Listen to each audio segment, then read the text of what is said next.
All right, good day. How are you? This is Ben Schreiber, managing broker for EXP in Kentucky. And I'm proud and honored to be joined by Mitch Riback with EXP Realty as well. So we get a lot of questions, a lot as far as independent brokerages or small teams who are thinking about joining the EXP platform. So I wanted to bring Mitch on today to kind of dive into that subject a little bit more in depth. I was kind of let him tell his story and kind of provide all the reasons, all the pros and cons, and kind of just have that conversation today. So Mitch, thanks for joining. How are you?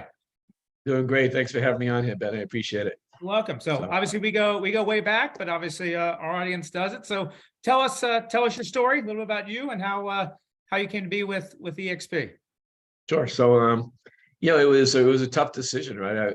At the time I did this was in 2017, and there was really no brokers my size that had switched over. So I didn't have somebody like me to talk to. So I'll give you the backstory. I mean, I owned a brokerage. We had 120 agents doing about 700 transactions a year. The dirty little secret is we weren't making any real money.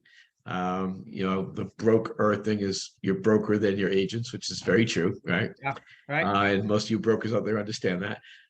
So I turned 55 in January of 2016.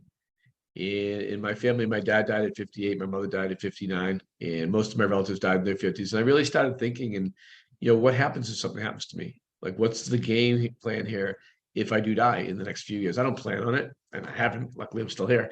But what's the game plan? Because as a broker, if you die, unless you have, got to think about that exit strategy, right? It's just not, hey, what am I doing tomorrow? It's right. life. No, it's how to get out. What happens? Yeah.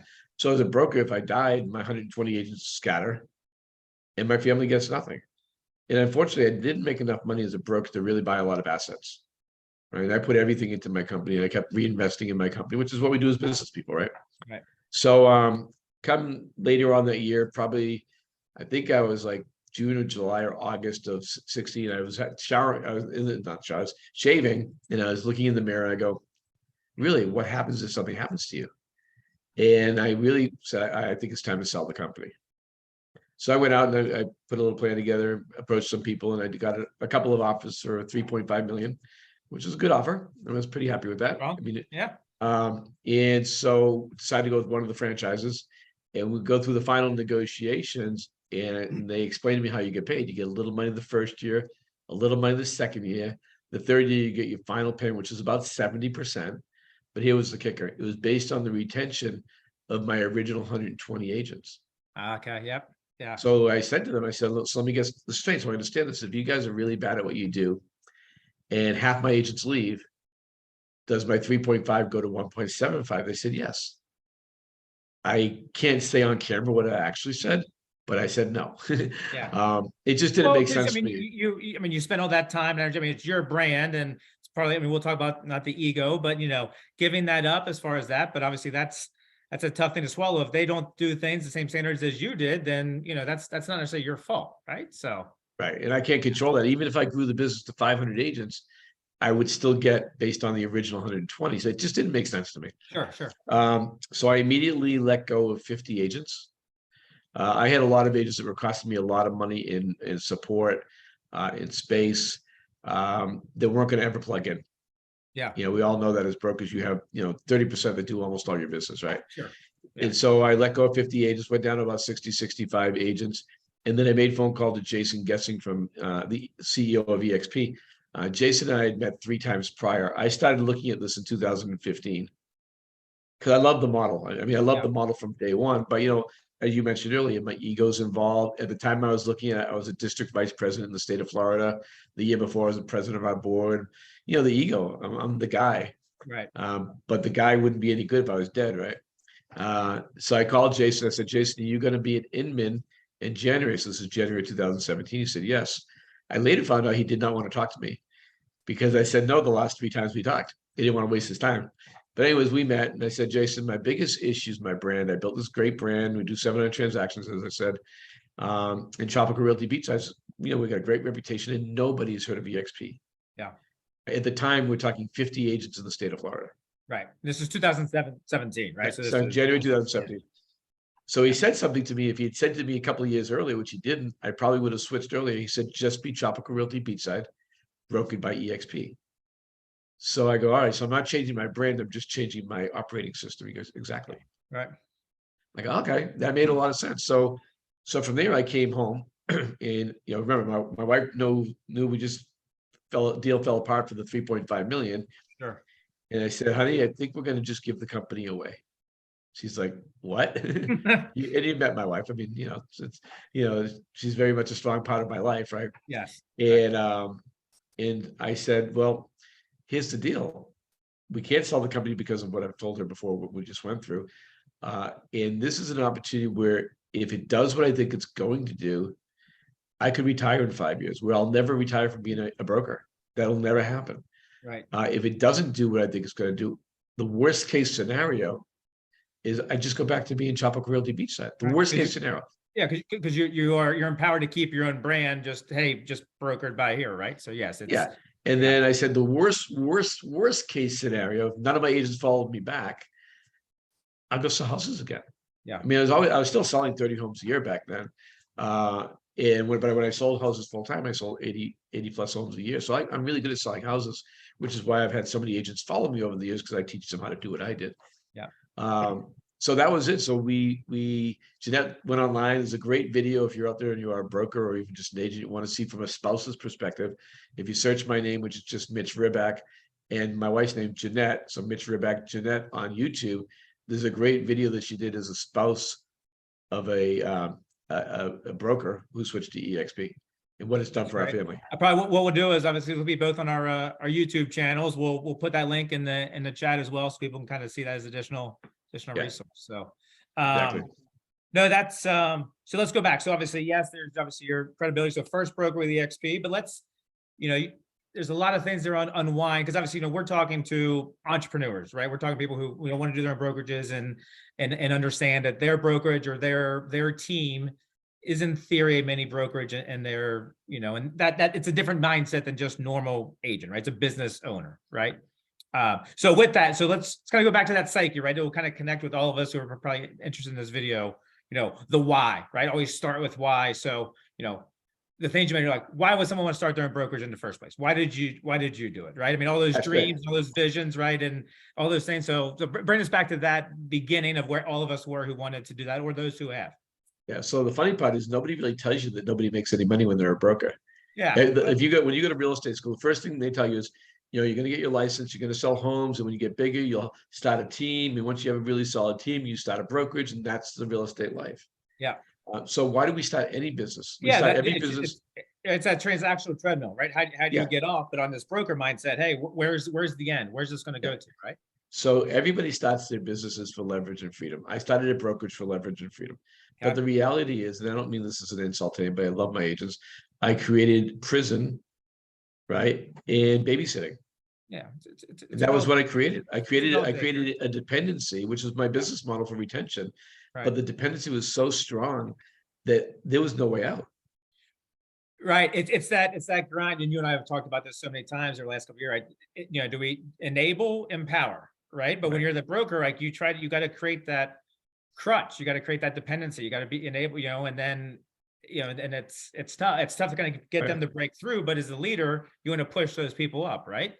But we had to, we had a lot to do before we could make the switch. Remember, there was nobody like me to have a conversation. Yeah. So like I said, I was not the first broker. I was the first big broker. Most brokers, I think the biggest was like 5 or 10 agents before me. But so after I met with my wife and I said, well, what do we have to lose? The worst case scenario we looked at, we could deal with the worst case scenario. It wasn't that big of a deal. So I went and now I took 34 of my top agents. They did 92% of my business of my 65 agents. And we sat them down and I explained that, just like I said a little earlier, we're not changing our culture. We're going to change our operating system, which is a better opportunity, more tools, more support, more opportunity for you that I cannot possibly ever give you as an independent or even a small franchise broker, right? I mean, we have 2,000 support people. I had 4. Right. You couldn't do that. So I got them, 33 of the 34 said yes. Okay. And when we switched over with 40 agents in June of 2017. You could let me take a step back real quick. So obviously we'll talk about the leverage and that growth to get to the next level. But so the why, as far as doing it, obviously financial opportunities, owning your own business, ego. building your own brand, putting your own stamp on things, It was a helping legacy. It's a legacy. legacy, I'm right? trying to create a legacy for my family, Yeah. right? That was always my goal originally. Every business I've started, I've had 23 over the last 42 years, Yeah. has been to create something better for my family, Yeah. Pass it right? on, right? The Yeah. legacy. And for my agents. I love my agents. Any For them. agents, right? I mean, any true good broker, we treat our agents who we help the same way as, a good agent treats their clients, right? They look out for their best interest and really want to help their business grow as well, and be there to be passionate of helping and supporting all those things. So, all right. So we know all the reasons why people do it, right? As far as a big dream, aspirations, hey, growth and stay in our region or national, and we'll talk about those growth opportunities. But let's take a step back. So pain points, right? So something had to happen, all these dreams. You're obviously running a successful business and all those, besides just the legacy thing, but there's the daily grind, right? Of team, small brokerage, of what those pain points are. You made the broke, it puts the broke in the broker joke, but what are some of those pain points you experience of where you reached that point of where, okay, hey, I'm mentally, emotionally, and financially ready to see what else is out there in terms of this. So what touch on some of those. Yeah, I'll give you a couple. So one Yeah. was, I averaged between 10 and 20 phone calls every single day from agents, every day, 7 days a week. Even on vacation, there was never a vacation. Right. I mean, I get away. I might have a day where I don't get a phone call or 2 or 3 because they knew I was on vacation, but there was always a reason why they had to call me. Right. So that was pretty painful because, it killed my marriage with my wife, killed my relationship with my grandkids. I wasn't seeing my grandkids growing up at all, which is what I did with my kids. I didn't see my kids grow up. So it was but it was much worse than any business I owned before. So it's a lot like what agents experience, right? The flexibility of their business, but they really don't have much control, right? Yeah, and as a broker, if you're not there as a broker, you're not there as a broker, they leave. Yeah. But the other thing, and if you're a broker, this story, is someone would knock on the door and come on in and, hey, Mitch, can we chat for a minute? And like, sure. And it's be someone I grew from a brand new agent to now selling $10 million a year. And they say, you've been the best mentor I could ever have. I actually love you, but I'm going to go over this company now. All the time. So you work your butt off to get someone to be like you, but in the same thing, I did the same thing, right? Right. I left my broker to go and stop my brokerage. Right. So everybody does that who's successful. They leave their original broker, and sometimes might go to 2 to 3 different brokers before they find their spot. Now, the beauty of EXP, when someone leaves my team now, they don't leave EXP. I teach them how to be me. Right. And I still benefit from it financially. I'm now business partners with them versus they're just an agent in my group. And it goes that opportunity, which we'll dive into later, right? It goes back to what you said as far as empowering them and helping them and being there. So other pain points, overhead, legal liabilities, lawsuits. I mean, the other broker that I think a lot of people, broker, I get to be 100% commission and I get to keep all my money, right? But those other things that they don't realize that eat up and kind of make that put that broke into broker. What are some of those pain points as well? Yeah. So, let's talk about the money for a second. Yeah. So I 700 transactions here was $4.5 million in revenue. People would say that's pretty darn good, right? Yeah. Agents were on a 75% split. If they weren't, they'd be taken by somebody else immediately. Right. Right. Yeah. Gone are the days where you can offer people 50%. Those days are long gone. And so I just want to do some simple math here. My overhead was $100,000 a month. 75% of 4.5 is 1.125 million. Right? Overhead was 1.2 million. It's like $75,000 negative right there. Right. If I didn't sell homes and have my coaching platform and my coaching program, I'm broke, completely broke. That's a great point, because I don't think a lot of people think of that. If the end goal is that legacy, or if they take themselves out of production, can that business as a broker sustain itself and grow? And obviously, as we've learned from talking to a lot of people across the country, that's a no, right? No, I just talked to any market, any shifting market, right? And I just talked to a broker a couple weeks ago, 15 agent, great person. How's your year going? Great. And I said, she's I could never join EXP. We're just doing so well. Why would I do that?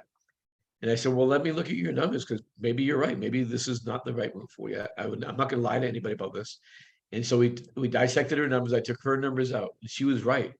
She is killing it, but her company lost $7,500 last year. You mean if she wasn't selling, then right. And yeah, a lot of people don't think that way, right? But yes. No, Yeah. and unfortunately, a lot of small brokers don't know their numbers.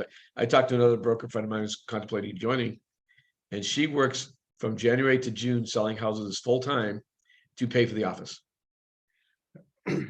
No freedom. Real. So again, you try for freedom and leverage. That's why you start any business, Right. but you get babysitting in prison. And the babysitting, by the way, is not your successful agents, all the other ones, but the successful agents are going to leave. As soon as they find a better deal for their family, which I don't blame them, a Right. better deal for their family, they're going to leave. Right. I mean, no, either, yeah, it's a combination, right, of either when people leave or join a brokerage, it's a combination of culture, support, and money, right? I mean, all three of those have to be right for someone to join, but it's also the reason why someone's leaving. So if it's not just the money, they're not seeing value, right, in the support and possibly the culture as well. So a couple other pain points to hit on, right? So you talk about the money. So there's a lot of overhead to properly provide that support, right? You're talking other staff, you're talking technologies, right? I mean, all those things as well that well, you have to buy all this stuff because they come to you and say, well, XYZ Realty is going to offer me this. Right. Right. And so I'm going to buy that program for my 120 agents at $1,000 a month overhead with a 3-year contract. Mm-hmm. And then out of the 120 people, two people, 3 people use it. Absolutely. Right. It happens all the time to all of us. And I talk to 5 to 10 brokers every single week rather, for our company. And it's the same story. I talked to a broker in New Jersey recently. We went over his 2021 numbers, and with 350 agents, he made $104,000 profit. And same thing. He goes, nobody uses it. Nobody uses the stuff. You have a couple of big people say, I need this, I need this, I need this. Right. I need an office in this location because that's where I'm doing most of my business. I don't want to drive a half hour to the office to do what I need to do. So you open an office there, and you tell all your agents, and they're all excited. They all come to the grand opening party and have great food and wine and beer and vodka, and then they never use it. Last year we had the office. We analyzed the last 3 months of 2016. We had a 5,000 square foot office, a 3,600 square foot office, and a 2,000 square foot office. Our main office, remember, 120 agents. Right. 2 people a day would come in for less than an hour each, and we had 7 staff. And then our other 2 offices, 2 people would come in a week in the other 2 satellite offices. So literally nobody used the office, but my rent alone was $18,000 a month. Yeah, that's yes. Yeah, and that's standard for everybody. It's everybody. Sure. Oh yeah, and obviously yes, and there's, we can, I think a lot of people already know the details who are watching this or can. I mean, yeah, we have, there's solutions there with Regis or other local affiliations as well, where, as far as how our model works. But you're right, as far as that overhead, I mean, what really stuck to me, it's always the Blockbuster versus the Netflix thing, right? And not, this isn't just COVID, but I think it opened up a lot of people's eyes during the pandemic as far as the need of an office, but at least definitely having some hybrid space to be able to do it. But at the end of the day, you're right, the broker had to fit the bill, which then therefore, restricted kind of the commission and other support services, either if they can provide their agents, and if they can get it elsewhere, then that's where the issue as far as with some of the brokers retaining, right? And the other big pain point, and I don't think people get this that much, is you're alone. You're alone running this business. I know you might have a partner, but you're generally alone. Nobody in your local market's going to help you, right? I mean, that's just the way. You're all competitors. You might have friends that are brokers, but they're not telling you the secret sauce. Yeah. Are you saying collaboration is a great core value to have in a company? It doesn't suck. Let's say one more point with that besides the alone, the liability, right? I mean, there's talk about, threats of lawsuits, things like that, E&O. I mean, it's a part of the business. A lot of people a lot of agents don't even realize it's out there. Oh, that's the broker's problem. But I've heard some stories, and you and I were out in Vegas. We were in that room together as far as some penalties and fines that were paid out for actions of agents that weren't the broker's fault, but at the end of the day, they're responsible, right? So just hit on that a little bit of your experience talking to others as far as how losing sleep over and that plays into play. Last year we had it was 3 almost lawsuits. Yeah. So almost lawsuits are just as bad because insurance covers everything up to $1 million or $2 million. I think we had $2 million, and you have a $2,500 deductible, I think it was. However, if you don't tell the insurance company that you might have a lawsuit, they do not cover you. They don't cover, right? That was the first one. That one cost me $10,000 Oof. in a settlement. The other times, so I got better at it. The next two times cost probably somewhere between 80 and 100 man hours to pull all the documentation in case I got sued. So we reached out to E&O and they said, well, pull all this stuff. We wanted to be ready. So I pulled all this stuff, 80 to 100 hours. It's probably more than that, to be honest with you. But here was the problem is when you get a lawsuit against you or potential lawsuit, you don't sleep.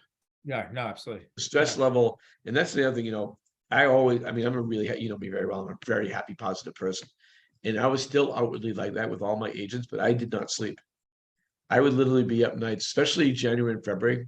January and February is the worst months for a broker because agents decide to not sell in November, December.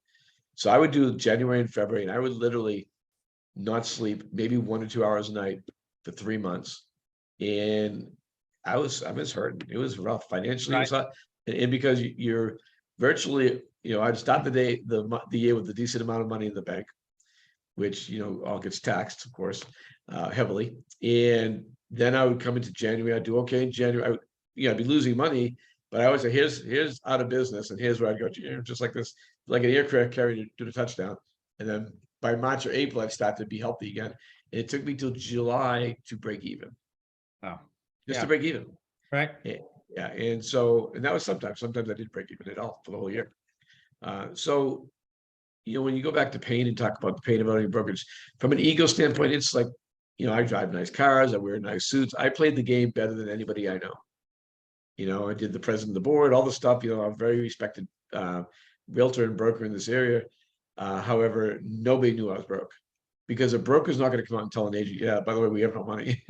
Right. Or by the way, I know I'm driving that leased car that looks like it's worth $100,000, but it only cost me $600 a month, No, I mean, that's a great point as far as I said that, not saying ego is a bad thing, right? As far as having, self-confidence and belief in yourself. But I think the hardest thing we always talk about, when we coach our agents as far as being a listing agent, right, is trying to have that seller look objectively on their house when they price it, right? As far as, hey, if you were a buyer today, what would you think this house was worth? Take out your memories, take out your emotions, take out your financial goals, right? And it's kind of the same thing like as a broker now, right? Like look objectively on your situation. Take yourself out of production, take your numbers out, okay, and truly running this as a business. And I think that's where I think a lot of people will kind of see that maybe that light bulb might come off as far as exactly what happened to you back in 2016. So yeah, I have a big luxury team right now. I'm talking that's with us, and he's debating. He's making more money than he ever had than when he was with Coldwell Banker before. However, he's still mentally struggling with, do I keep my team because of how much time it takes away from his stuff? Where he's building a decent sized organization. He's about 1,300 of my agents are under him.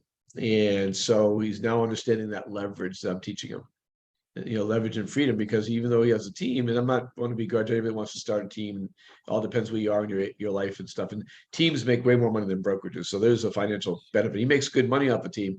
Yeah. But he's also, he's getting up, he's in his 50s, and it's like, how much longer do you want to do that? Will you truly, in about another 12 months, based on his numbers, will make more from EXP than he'll make from his team. Let's all right, we've talked about pain points. All right, you and I are both two of the optimistic, positive guys at EXP under 5'10". So, all right. So let's talk about like solutions, right? As far as mindset. So we've discussed the branding perspective as far as, yes, a broker can keep their branding, just kind of be brokered by EXP, but still kind of have their own culture and their brand, their marketing, all those things. You mentioned team, right? So there's an option for a broker to basically kind of either form their own standard team, self-organized team, mega icon team, and still kind of run their brokerage within it. When we can drop some information as far as those different setups, but if they still want to be in production or still run a team, that option's there for them, correct? Of course, yeah. Yeah. Yeah, you get to be, I mean, one of the things, when I looked at this, because, I'm a business guy, real estate's my product right now. Yeah, right. And so when I looked at the model, I said, all right, and I went back and forth. Do I want to start a team? Because I moved my group over as a team, 40 agents. But do I want to be, self-organized? Do I want to be a standard team? And I chose to go the self-organized rate because of being 56 at the time. I wanted to figure out more of an escape plan than a growth plan with selling real estate. Right. And again, it was a lot more challenging when I did it 5 years ago, or 5.5 years ago, because nobody had done it at my size. So it was tough to figure out how to set that up. Sure. And depending on everybody's situation out there would depend on how I would guide them into moving their brokerage over. People in my age group who are looking to escape, it's going to be different than someone who's 35 years old that wants to create an additional revenue source and put that into being a team leader. It just depends on where you're at. But the beauty of this model, in my original plan for real estate, was the reason why it was Tropical Realty was to open up Tropical Realty offices all the way from here to San Diego. So I'm in Florida, all along the coast, all the way to San Diego. I had 110 offices planned, right? That was the goal. And running, 3 offices here locally, I realized that to do that was going to cost me millions of dollars. I had to get licensed in every state. And I didn't know that I had it in me anymore to do that. And my entrepreneurial spirit does, but my, we got to be 56, 50. Well, I started the brokerage, I was 43, something like that, 40, 43, I think. I had more energy, but never knew how difficult it was to actually run a brokerage. Right.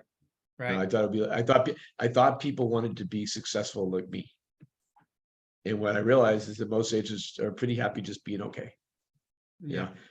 And that's a pain point for me. It's very difficult for me to watch people making $25,000, $30,000 a year that I know can make $100,000, $200,000 a year if they just implement. And most of the time don't. So I was going to build this stuff. So what this has done for me by joining EXP, I don't need to be licensed in any other states. Right. I have a brokerage within a brokerage. We've got a couple thousand agents growing all the time. This is, we're in November of 2022, just to give you a date stamp, because that's going to change when you listen to this, if you're listening to this next year. And I have growth regardless of me. So meaning I grow 2 to 3% every month if I do nothing. And the reality is I love what I do, because here's the best part of this company for me. My favorite part of running my brokerage was being able to help my agents grow to whatever level they chose to grow to, right? To coach them and mentor them. I love that part of the business. Hated the rest of it. I hated chasing people to be successful. And that's what you do as a broker. Hey, why didn't you show up to this meeting? Why didn't you come to this training? All this stuff you do. So now I have the blessing of working with all those people, agents, who are swimming toward me. So I don't work with people that don't want to work anymore. If you don't want to work, I'm okay with that. Yeah, and if you leave, by the way, here's the other part I want to touch this because it's really important. If an agent wants to leave me and EXP, right, which very few, last year out of my local group, I have 180 local agents. 4 of them left last year, right? None of them have sold a house. So when people leave, though, even if they're a really big top producer, which hasn't happened yet, it's only $2,800. Like when I used to lose an agent that was a big producer, I lose $40,000, $50,000, $60,000. Now I lose $2,800. It doesn't really affect my life anymore. So when I talk to people, I'm very sincere about it. I said, look, the most I'm going to earn from you is $2,800. That doesn't really change my life, but this will, and I can say this confidently now, if you plug in, this will change your life. And I think that's a different level conversation, right? That I want to have with you right now. And then we'll kind of wrap it up. But I think let's link in also one of your normal, EXP Explain. We know, hey, 80-20 commission split, 16 grand cap, all the collaboration, training, world-class technology, all those things you go over. But let's talk specifically the 2 other things that are differentiators of EXP compared to any other brokerage, right? Is the revenue share, okay, which and stock, right? So revenue share, every brokerage has some kind of internal intrinsic motivation to help them grow on their own. Everyone, right? Some give postcards, some give umbrellas, some give, profit sharing. Other people get a percentage, like everybody. So everybody has that model, right? And then obviously the stock, as far as, hey, when you own something, when you're part of something, we just treat it differently, right? I think it kind of goes back to our collaboration and everybody sharing, and where that comment you made earlier, like on a broker, you're alone. Here, you're not on an island, right? You have right now, as of this video, 86,000+ other people to collaborate with. But we'll add in stuff about the team. But talk about, from a entrepreneur, broker, large team leader, the rev share and then the stock and success stories you've seen with that, because the organization, there's no boundaries, right? It's just not your local MLS and like what your goals were. So hit on those two things, because I think that's obviously the big differentiator okay. of why so Yeah. many teams have joined. Yeah, and so, and there's two, and we're gonna talk this is for brokers too, so I'm gonna talk from a Sure. broker Yeah. standpoint. Different audience. Right? Leverage is the most important part of my model. I'm in 49 states and 7 countries right now. I could never have done that as an individual broker. Yeah. Say that. Right. So part of your organization, your brokerage within your brokerage, Right. how many people, how many countries, right? And then before you were just in Florida, right? So it's Yeah, I was just in Brevard County, Florida, just one little county in Florida Yeah, with 3 little right. offices. And now I'm in 40, I have, again, on this date, I'm gonna hit 2,000 agents probably by tomorrow or the next day. At 1995. And I'm in 49 states. I haven't figured out which state I'm missing. I got to figure that out this week. And we're in 7 countries. It's not Kentucky. No, I got you in Kentucky. But that's the leverage. I mean, Yeah. everything you talk about, and I'm going to talk from a business standpoint. These are the things that I went through to make this decision. Everything you read about success in business is about passive income. Everything. I don't care who you read, buy rental properties, have passive income. Right. I look at every agent, and I don't mean this in a callous way, but from a financial way, as a rental property. So if you have a rental property, right, you're going to make on average, because you finance it, about $200 a month, $2,400 a year. If I have a good agent, I'm going to make about $2,800, right? So if I have rental properties, the only problem is if I have an AC unit go out, right, in that rental property, I now have 3 years of no revenue.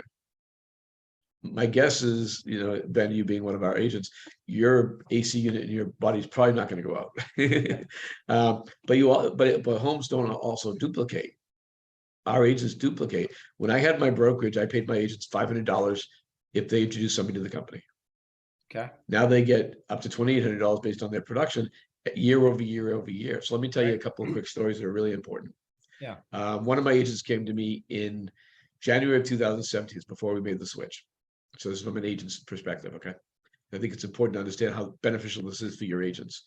So she came to me and she was pretty much crying and didn't know how to pay for her daughter's college that was happening in 18 months. She was going to go to school in 2018, September. And at the time, what I said to her is sell more homes. She was part-time. She made about 60 grand a year. As a broker, all I can say is sell more homes. As any broker, that's the only result, right? It's the only solution. Get back on that transactional treadmill and just run faster, right? And just go, right? There's no other alternative means of income solution. Yes. And so I said to her, I said, that's how you're going to make that. If you make an extra $25,000 a year, you make an extra 3 to 5 sales, you'll make that up and you'll pay for college. She goes, but you don't understand. This is my last year with my daughter. I go, if I do that, I'm not going to spend the last year with my daughter. And I get that because I said earlier, I did not see my kids grow up. I'm an entrepreneur. I worked 80 to 100 hours a week my entire life. So anyways, fast forward to September 2018, to June of 2017 when we joined. I pulled her in. I said, Katie, there's an opportunity for you to have someone else pay for your college for your daughter. So fast forward to 2018, she had 7 people she personally brought into the company. She had 28 total. She was making between $1,500 and $2,000 a month, and EXP paid for college for her daughter. That's awesome. Right. Had another couple that they're getting ready to join us right now. This is a great story. And these stories are important because these are real stories of real people, how this company is affecting them. Absolutely. So I met with this couple, lovely couple. They had to bring their 3-year-old to the interview because they couldn't find a babysitter. They were paying their broker $48,000 more a year than they would have paid EXP. And I looked at them, and by the way, they were never leaving their broker. They love their broker. Sure. And I said, look, I can 100% appreciate your loyalty to your broker, being a broker. But let me ask you a question. Who do you love more? Do you love your daughter or do you love the broker? She said, well, our daughter, of course. I go, then why are you paying her college education to the broker? That's why they're switching over. So when you look at it, it does come down to your family. I did this for my family. I did this for my agents too. But I really did this for my family because here's the beauty right now. In talking about pain, I'm still, I'm 61 years old right now. Luckily, I'm in awesome health. Just at the doctor today, she goes, "You're in incredible health." I go, "I know." And but if I die today, my wife is licensed. Right. And she just steps in. So remember at the beginning of our conversation, if I die, what happens to my family? Right. I Legacy. can die today knowing that I have a huge legacy that not just goes to my wife. If my wife dies, my daughter's licensed, my 3 boys are getting licensed right now. My 13 and 16-year-old grandkids know that when they turn 18, they have to get licensed, not to sell property, but to continue the legacy. Because you see, if I die, I still grow 2 to 3% a month. Right. And that to me, as a human So being, especially just to bring this back, I'm gonna give you a very softball question. So Mitch, are you saying that if you're an agent with EXP and the rev share dollars that is being generated by people who you brought in the organization, are you saying if in the case of some untimely and very sad, tragic event, that money is willable and can be transferred on to someone else in your family? Is that what you're saying? that's what I'm saying. All right. And that, yeah, I knew the answer, but I wanted to it's just a to clear it up. blessing though. Yeah, but it's I don't think a really, lot of people know that, right? But yeah. no, I mean, I've seen, in the past couple of years, I've seen a few of my friends die locally who have brokerages, and it did exactly what I thought it would do. All the agents left within minutes, and their family got nothing. And so for me, it was really about making sure that my family was taken care of if something happens to me. Mhm. And here's the worst one though, is you don't die, is you get incapacitated. So think about it. So one of our friends at EXP fell off a ladder. I heard that story, EXP con, the Gene, I mean, that was an Bob, emotional 45 yeah, minutes. I was with him this week, actually, Bob, the guy that fell. And he fell off a ladder, didn't work for 9 months, but yet was making $35,000 a month from his organization and didn't miss a beat. I could have a stroke today and be incapacitated, and I know my family's taken care of. So even because if you don't die, it's worse than dying. If you're dying, most of us have some sort of life insurance policy. But if you don't die, you're screwed. So Well, it's a life-changing opportunity. Unless you have this platform, right? I mean, the legacy, the business, residual income, I mean, all of those things come into play. So, And then the stock, of course, I want to give you my stock story because of the stock stories. So Yeah. like I said, Katie's daughter, EXP paid for Katie's daughter's college education pretty much. She goes, I had to come out like $5,000 a year out of my pocket to pay for college. Katie's daughter's now graduated college and she's debt free, right? So she had no debt. From a stock perspective, I have some agents that use it as a safety net. sure. And people like myself, I actually sold half my stock and paid off everything a few years ago, 2 years ago. But I'll give you a quick story. One of my agents came to me, I'm going to say this is probably January of 19. So I was really, as a broker, my agents would come to me in January all the time and say, hey, Mitch, can you give me a loan? I need a few $1,000s to pay my mortgage, whatever. And I always did it because I knew I controlled the money, right? I knew they were producers. I knew I'd get the money back. So he came to me, he says, Mitch, I need a few $1,000s. Can you lend me a few $1,000s? I said, no, I can't. I'm not a bank anymore. And I couldn't because I didn't control the money. So I said, did you do the stock thing? Now, one of the blessings of EXP is you can take 5% of your commission and buy the stock at a 10% discount, on top of getting awards for doing different achievements over the year. Yeah. So he said, yeah, I did. I go, how much stock do you? He had no idea. I go, well, let's take a look. He had earned in the 18 months we were with EXP, he earned 1,200 shares Okay. of stock. And at the time it was $11 a share. So he sold 1,000 of those shares and actually ended up being an icon agent 3 months later, 4 months later, and got the $16,000 he paid in cap back in stock. So he used that money, those are safety net. I have another agent that struggles and they'll go on streaks. They're very streaky. Yeah. They'll kill it Yeah. for 6 months and terrible for 3 months. And they pay their bills when they're broke. They pay their bills with their stock. Yeah. So I had another agent that came to me and she cashed in $80,000 in stock to redo her house. I've heard that story. And yeah, little summary bullet point for people. So you're able to get stock, right? 5% of every closing, you get a 10% discount. Your first closing, I believe it's 200. And then if you cap that year, it's 400. If you do sponsor an agent and their first closing, you get $400 in that 1 year. And then obviously the icon program, where if you cap and then hit another milestone of basically 20 full transactions after you cap, you can get that $16,000 back. I mean, so, right. So, I mean, that's all the ways where the company gives back and where everybody becomes, it's like it's a wonderful ESOP. I mean, obviously we're not employees, but it's just, yeah, but here's another part of that that's important is if you die, and you have award stock that's not been vested yet, it's a 3-year vesting, it automatically vests. Oh, really? Okay. And a lot of people don't know that. So I've got about, I don't know, $150,000 out non-vested stock right now. Right? If I die today, that $150,000 of stock goes to my wife. I will say it's it's been I've been with the company about since April of 2021, and obviously I thought about it for months and months, and you and I connected months before I made a move. But I've been extremely blessed, not only being an agent and having you as a business partner as well, but also being a broker and being a staff employee. It's truly inspiring as far as just not just the collaborative approach, but just the brilliant real estate focused minds of across the country that do, but also the agent centric mindset as far as everything that was done that Glenn and everybody else did create at the very beginning, as far as what's the ideal brokerage I would want to work for, create. And that's what's been created. Like, I mean, all of these little things, it's just, it's so, I've used the word before. Like, it was just refreshing as far as every turn. I mean, the transparency, and everything that's so agent centric. It's, I want to talk about for a second on that, because I want to touch on that a little bit. The collaboration is a direct result of the stock. We yes, all own the company. right. But I did an analysis recently of my 2,000 agents, and because you always want to see, as I'm running a brokerage within a brokerage, right? So I want to see who's leaving and why they're leaving. Right. So we did an analysis of my last 12 months, and since January, and 90% of the ones that have left have been between 2 to 0 transactions. So 2 or less transactions. 90% of those have left, right? Mm-hmm. And it was like 98% it did 5 or less transactions.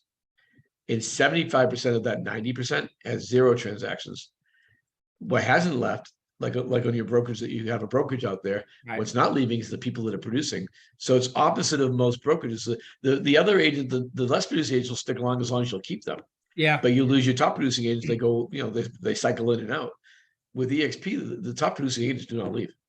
It's a wonderful point. And obviously not saying, I mean, and I've talked with a couple brokers locally, regionally as well, but like that fear of agents leaving, like, and yes, there's always outliers, but like at EXP, like I always, hey, we win financially, we win culturally, we win from a support standpoint if people plug in, right? And if those are the 3 pillars of why someone's with a brokerage, like you have the personal, you have everything. So agents leaving to go somewhere else where obviously, and there's tons of great brokers in my area, Northern Kentucky and Cincinnati, who I respect and know, but like it's being strong on all 3 is a very hard thing to do. And I think you're right. A lot of EXP agents don't leave for money elsewhere, right? Or for better support or culture. So yeah. Yeah. So as a broker out there, whoever you're talking to right now about joining EXP, get them,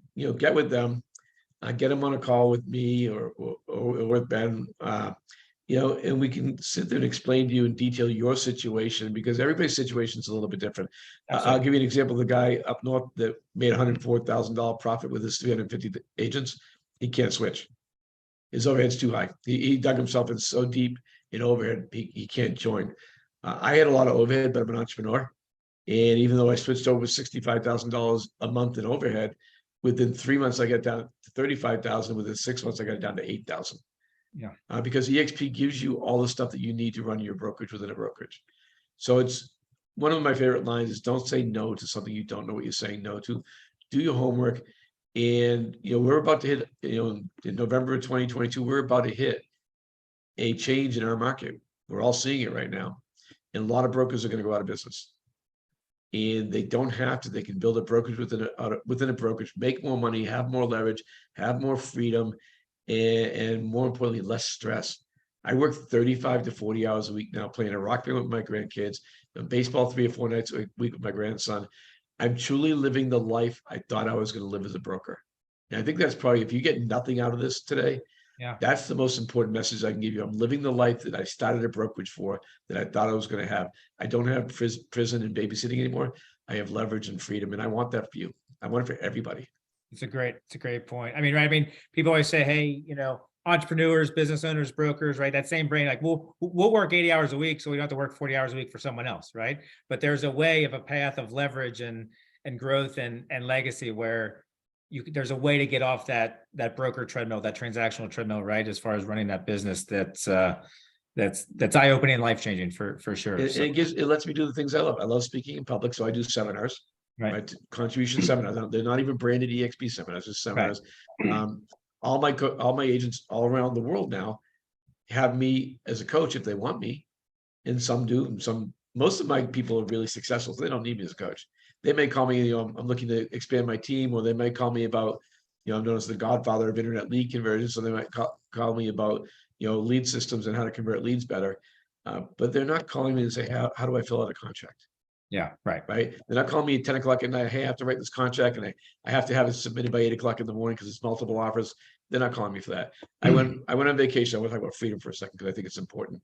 I went on vacation last year for a month for the first time ever since I've been in real estate. I remember that. And I got 5 phone calls the entire month. 5. And that's freedom. Yeah. It's truly freedom. So right. Don't say no to what you say. You know what you say no to. Yeah, and you hit on earlier, and I think that coming from a place of contribution, that's one core value, and you and I hit on from day one, right? And I think that's similar mindset we have with both the agents we work with, and also their brokers teams or people within our own organization. That the amount of help and giving and contribution to empower and push each other up is it's reward. It's so rewarding. I know that's one thing that motivates you and I together, of that passion of helping and supporting. So I just want to say thank you, obviously from a personal thing, how grateful I am as far as your mentorship and friendship and everything else. But thanks for hopping on the call today. And Sure. any other final words of wisdom? Give it a real hard thought. Look at your life, look in the mirror, because that's what I did. Look in the mirror and talk to yourself. Don't lie to yourself about where you are right now. A lot of people are losing so slowly, they think they're winning, right? Look in the mirror and have a really honest conversation. Are you happy? Do you love your life? I mean, I love being the guy, but I didn't love my life, right? Do you love working 80 hours a week? Let me show you a better way. There's a better way. Right. Just have a conversation, right? That's Which it. should be a plan B, right? Yep. So, Mitch, thank you. Greatly appreciate All right, it. Awesome insight as always, and we'll talk soon. Thanks, Ben. Talk to you later, buddy. See you, Mitch.